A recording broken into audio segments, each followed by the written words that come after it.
Well, here we go. It's another mega week in the stock market. Last week was a crazy one. This week is going to be another crazy one. So let's take a look at some of the key events that are going to happen this week in the stock market. And just a shout out, if you haven't already, there was 3 exclusive videos dropped on the Patreon last week. So if you do want to see them exclusive videos, join me in the link in the description. You also get a Discord with 500 members onto to talk about stocks, including me, and you get to know what I'm buying and selling in real time. So if you want to join that, it's only £5 a month, which is definitely, for me, in my opinion, a pretty good value for what you get on there. And it's probably why it's the highest patron to subscriber ratio on the YouTube scene as well, by the way. So let's get stuck onto this. The inflation data. Inflation data is going to be coming out. We get a new fresh batch on the 10th, which is the Wednesday.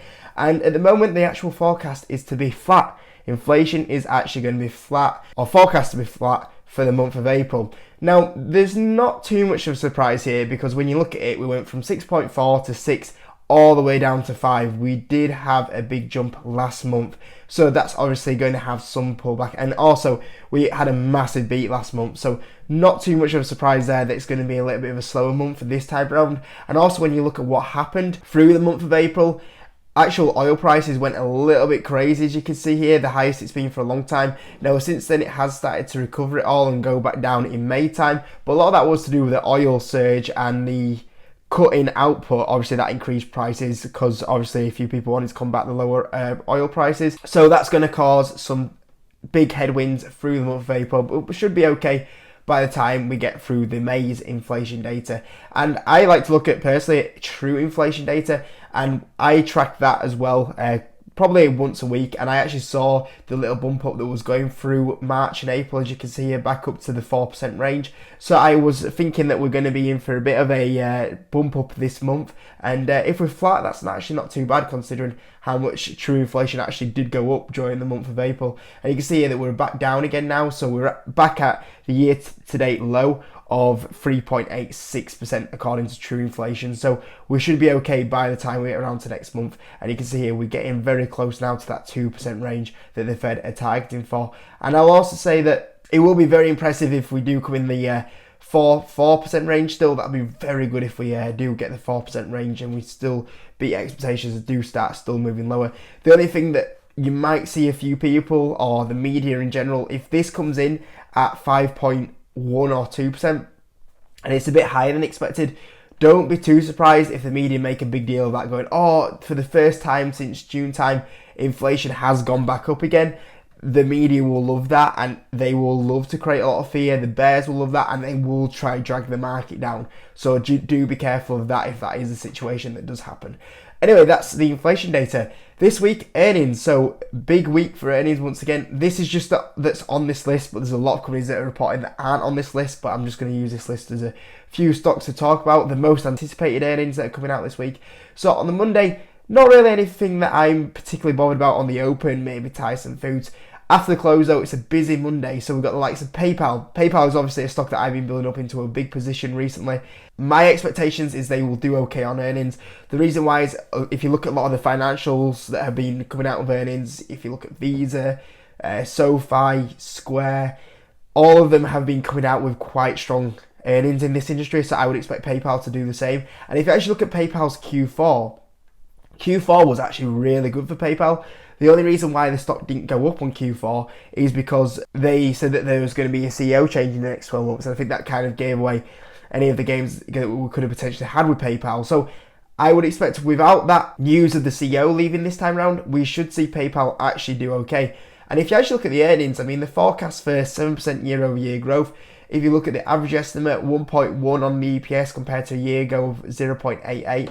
And I think when you look at the company now, it's currently trading at 14 times earnings, which is crazy. So yeah, I don't think this one's going to be down here too much longer. So we'll see what happens there. Palantir, obviously that's a very popular retail stock that's going to report in. Lucid as well is a popular one. Skyworks Solution, the big one here down, as you can just see here, Hims and Hers is on the list, and they are reporting on Monday. So Hims, obviously a stock that's done really well this year and done really well for me. The average estimate on the EPS I was quite surprised by, because it's negative 0.07 compared to a year ago of 0.08. I would expect them to be a lot higher than that, so we'll see if that comes in a little bit higher.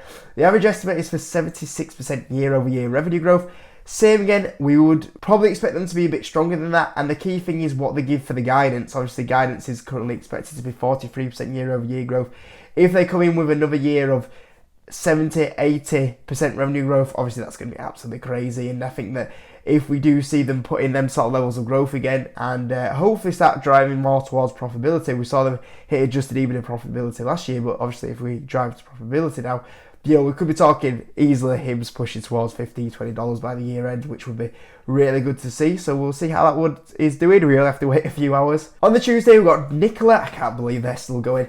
DigitalOcean, that's a company that I actually quite like, but the quite of a rich valuation is the only issue. Under Armour, Airbnb, I know a few of you guys do like Airbnb, Rivian, Twilio, Affirm, Upstart, Win Resorts, I do like Win Resorts, Dutch Bros, Celsius, so this is the first time Celsius are going to report it since I have sold the stock, so I'll be interested to see if there's the weakness from Q4 going on to Q1. At the moment, they're expecting EPS to be up double from last year, and they're expecting revenue growth to be 63%.